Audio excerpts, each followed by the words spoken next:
How's it going, guys? I'm that guy Nico, your guide to all things Pokemon.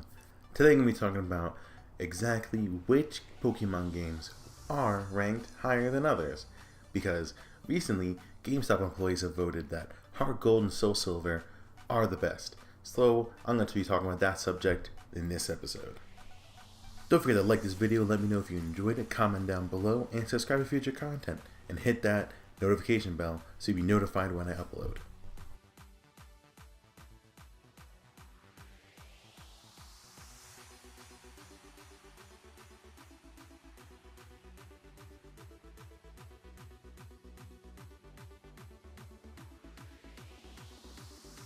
As I said earlier, recently GameStop employees voted that Pokemon Heart Gold and Soul Silver are the best games in the series.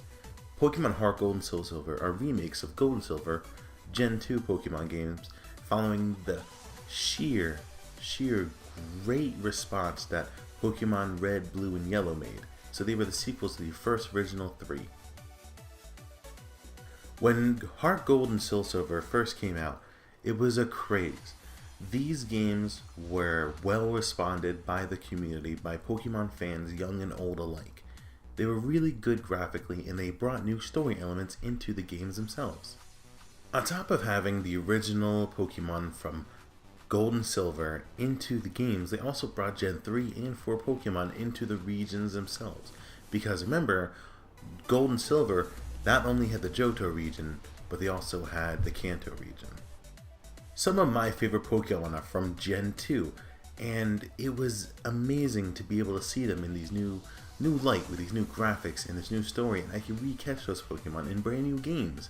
So of course, when these games came out, I jumped on board and I got those games as soon as I could. So when the news article came out with Heart Gold and Soul Silver being voted best, I wondered what other games are highly regarded in the Pokemon community.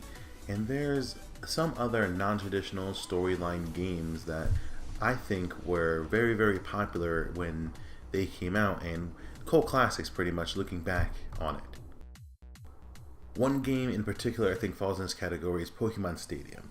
Pokemon Stadium was one of the first console games, and it wasn't traditional in the storyline, but it has brought a new aspect into the Pokemon world, and even spawned a sequel for the Gen 2 Pokemon on the Nintendo 64. So it was really well regarded in the community and the people that loved Pokemon, so you gotta give it its props. Sure, the story was a little lackluster, there wasn't any substance to it, but the gameplay itself was amazing. It was very enjoyable, and I remember playing it and having very fond memories of playing this with my friends, because you could have two people battle each other, you could just battle the computer, you could save your Pokemon party, you can get different Pokemon from going forward, and you can even play the Pokemon handheld games onto the console if you had a special adjustment to it.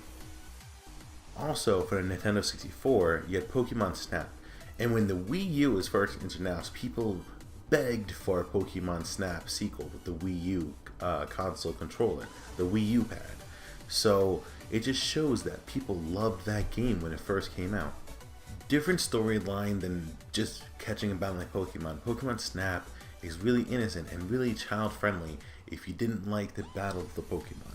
You could always just interact with the world around you, and sure, you could throw things at them and try to, pester them and get them to look at you. It was a really well thought out game at the time, and it was very interactive with the environment around it. And you had to do different things to get to different levels, and the story was really well for something that wasn't about battling. When you mention monumental moments in the Pokemon series, you had to think to the first 3D handheld Pokemon games, and that is Pokemon X and Pokemon Y. Those games were really well, and they were so hyped up when they first introduced them and first brought the trailer.